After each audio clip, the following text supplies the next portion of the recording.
3 కారణాలను బట్టి మనము దేవుని యొక్క సంస్కార ఆరాధనలో పాలు పంచుకోవాలంట.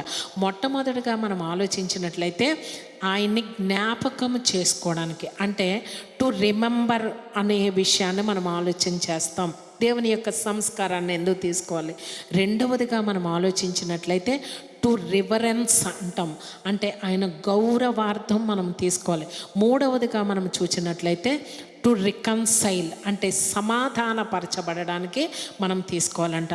టు రిమెంబర్ అంటే అన్న విషయాన్ని మనం ఆలోచించినట్లయితే నన్ను జ్ఞాపకము చేసుకొనుటకు దీనిని చేయుడి అని చెప్పినటువంటి విషయాన్ని మనం చూస్తాం. ఇంగ్లాండ్ దేశంలో ఒక యవనస్తుడు ఏం చేశాడంటే, రాజు లేకపోతే యువరాజు ఉండేటటువంటి ఆ ప్యాలెస్ గోడల మీదకి ఎక్కుతూ ఉండి ఆ వాచ్మెన్కు దొరికిపోయినప్పుడు ఆ అబ్బాయిని తీసుకొని వెళ్ళి ఆ యొక్క యువరాజు ముందు నిలవబెట్టారంట. తీరా చూస్తే ఆ యొక్క గార్డెన్ అంతా ఏంటంటే యాపిల్ గార్డెన్ అంట. ఈ యాపిల్ గార్డెన్లో ఈ అబ్బాయి యాపిల్ కోసుకుందామని, కొన్ని దొంగతనం చేద్దామని దాని మీద గోడ మీద ఎక్కినప్పుడు పట్టుబడ్డాడు. ఎప్పుడైతే యువరాజు దగ్గరికి తేబడ్డాడో యువరాజు అడిగాడంట, నువ్వు చేస్తున్నటువంటి పని ఏమిటి అని అడిగాడంట. అడిగేటప్పుడు ఆ అబ్బాయి చెప్పాడంట, నేను పేదవాడినండి, నాకు ఒకసారి మార్కెట్లోకి వెళ్ళి ఒక యాపిల్ కొనుక్కొని దాన్ని తిన్నప్పుడు అక్కడ వాళ్ళందరినీ ఇంత స్వీట్గా, ఇంత చాలా రుచిగా ఉన్నటువంటి ఈ యాపిల్స్ ఎక్కడవని ప్రశ్నించినప్పుడు వాళ్ళు చెప్పారంట, యువరాజు గారు ఆ ప్యాలెస్లో, ఆయన ఇంటిలో ఆ గార్డెన్లో ఉన్నటువంటి యాపిల్స్ అని చెప్పారంట. అవి ఎంత టేస్టీగా, ఎంత బ్యూటిఫుల్గా, ఎంత కలర్ఫుల్గా ఉన్నాయో అవి తిన్న దగ్గర నుంచి నాకు ఏంటంటే ఆశ కలిగింది. ఏంటంటే అనేకమైనటువంటి ఆ పండ్లు తినాలనే ఆశ నాకు కలిగింది. అయితే దాన్ని కొనుక్కోవడానికి నా దగ్గర చాలినంత ద్రవ్యము లేదు కనుక ఎవరు చూడలేదనుకుని నేను గోడ ఎక్కి కొన్ని దొంగిలించాలని నేను వచ్చాను అనేటటువంటి విషయాన్ని తను తెలియచేశాడంట. వెంటనే ఆ యువరాజు చెప్పాడంట, ఈ పండ్లకు వెల నేనే చెల్లించేస్తానని చెప్పాడంట. ఎందుకు చెల్లిస్తానన్నాడంటే, నువ్వు ఒక్క పండు కూడా కొనుక్కోవడానికి నువ్వు సరిపోవు, అంత కాస్ట్లీ యాపిల్స్ కనుక అవి నువ్వు చెల్లించలేవు కనుక నేనే దాని వెల చెల్లిస్తాను, నీకు కావలసిన పండ్లు తీసుకోమని చెప్పాడంట. దీని ద్వారా మనం తెలుసుకోవాల్సినటువంటి విషయం ఏంటంటే, దేవుని మందిరంలో దొరికేటటువంటి ఆశీర్వాదాలు, దానికి వెల మనము కట్టలేము, ఆ వెల కూడా మనము చెల్లించలేము అనేటటువంటి విషయాన్ని, అందుకే ప్రభు అయినటువంటి యేసుక్రీస్తు, ఆ యువరాజు అయినటువంటి యేసుక్రీస్తు, మన రక్షకుడైనటువంటి యేసుక్రీస్తు, ఆయన ఏం చేశారంటే మనకు రక్షణ ఇవ్వడానికి, మనకు స్వస్థత ఇవ్వడానికి, మనకు విమోచన ఇవ్వడానికి మనము చెల్లించలేము కనుక ఆయనే వాటి యొక్క వెల చెల్లించి మనకు ఆయన ఉచితముగా రక్షణను అనుగ్రహించినటువంటి విషయాన్ని మనం చూస్తాం.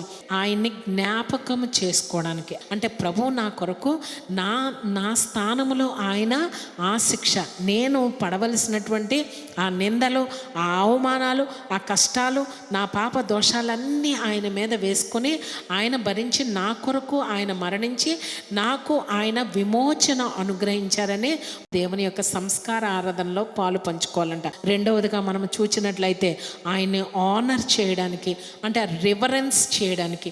రివరెన్స్ ఆనర్ చేయడం అంటే మనం 1 కొరింథీలో రాసినటువంటి పత్రిక 11వ అధ్యాయంలో మనకు కనబడుతుంది. ఏంటంటే 11వ అధ్యాయం 23 నుంచి 26 వచనాలు మనం చదువుకుందాం. ఒక రొట్టెను ఎత్తుకొని కృతజ్ఞతాస్తుతులు చెల్లించి దానిని విరిచి, ఇది మీ కొరకైన నా శరీరము, నన్ను జ్ఞాపకము చేసుకొనుటకై దీనిని చేయుడని చెప్పాను. నన్ను జ్ఞాపకము చేసుకొనుటకై దీనిని చేయుడి అని చెప్పినటువంటి ఆ మాటకు గౌరవార్థం మనము ఈ సంస్కార ఆరాధనను మనం ఆచరిస్తూ ఉన్నాం.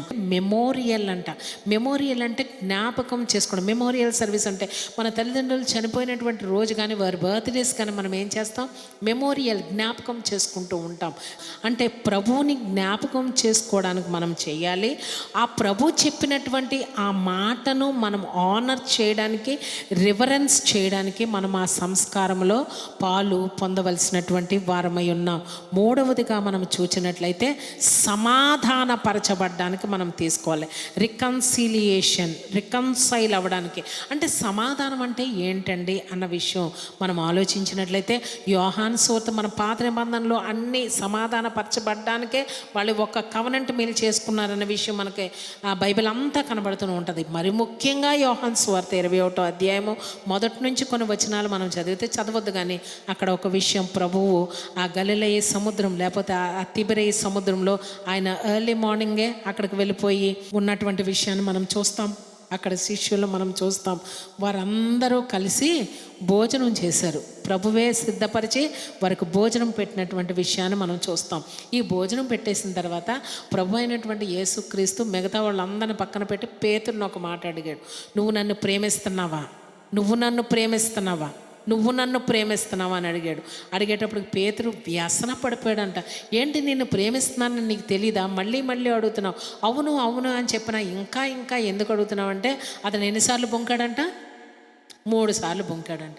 ఆ 3 సార్లు బొంకినందుకు అతను ముమ్మారు కూడా ఆయన ప్రశ్నించాడు, నువ్వు నిజంగా నన్ను ప్రేమిస్తావు, ఎందుకంటే ఓసారి నేను నిన్ను విడవను, అందరూ విడిచిపెట్టినా నేను విడిచిపెట్టినా అని చెప్పావు, నన్ను విడిచిపెట్టేశావు, కనుక నువ్వు నన్ను ప్రేమిస్తున్నావా, రెండవసారి కూడా నువ్వు నన్ను ప్రేమిస్తున్నావా, మూడవసారి కూడా 3 సార్లు నువ్వు నన్ను ఎరగనని ముమ్మారు బొంకావు, కనుక 3 సార్లు కూడా ప్రభు తన దగ్గర నుంచి నిజంగా ప్రేమిస్తున్నాడా లేదా అని కన్ఫర్మేషన్ తీసుకున్నటువంటి విషయాన్ని మనం చూస్తాం.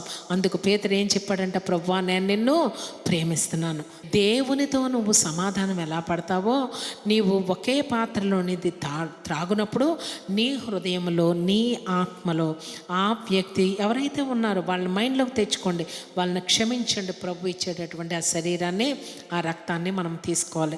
ఒక గొప్ప ఆయన ఒక మాట చెప్పాడు, 2 మనుషుల మధ్య ఒకవేళ వివాదాలుండి కలహాలుండి మాట్లాడుకోకపోతే ఆయన చెప్పాడంట, ఇందులో ఫస్ట్ వెళ్ళి ఎవరితో మాట్లాడతారో వాళ్ళే గొప్పవాళ్ళంట దేవుని దృష్టిలో అని చెప్పేటప్పటికి, అందులో ఒక ఆయన చుట్టుక్కుని వెళ్ళి నేను క్షమించేస్తానని చెప్పాడంట. ప్రభు అతన్ని అకౌంట్లోకి తీసుకున్నాడంట, కౌంట్ చేసుకున్నాడంట ప్రభు. దేవుని పరిశుద్ధ నామమునకు మహిమ కలుగును గాక. 2 ఉంటారు, 2 ఉన్నప్పుడు మీలో ఫస్ట్ ఎవరు మాట్లాడతారో వాళ్ళ దేవునికి ఇష్టలు అంటే ఏం చేస్తాం మనం చెప్పండి? ఫస్ట్ ఏం చేస్తాం మనం? ఏం చేయాలి అప్పుడు అంటే దేవుని ఆజ్ఞ ప్రకారం మనమే ఇప్పుడు మాట్లాడి తప్పు ఏమైపోయిందండి?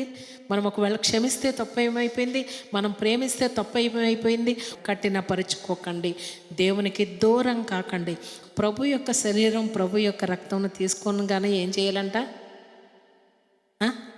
ఎందుకంటే ఆయన ఒక్క శరీరాన్ని మనం తీసుకుంటున్నాం కనుక ఆ పని మనం చేయలేనిది ఏం కాదు, మనం చేయగలం. కనుక ఆ పని నువ్వు చేస్తే నువ్వు ఆశీర్వదింపబడిన వాడివే, ఆశీర్వదింపబడినటువంటి దానివే. అటువంటి ధన్యకరమైనటువంటి ఆ జీవితం ప్రతి కుటుంబమునకు ప్రభువు అనుగ్రహించును గాక. ఆమేన్.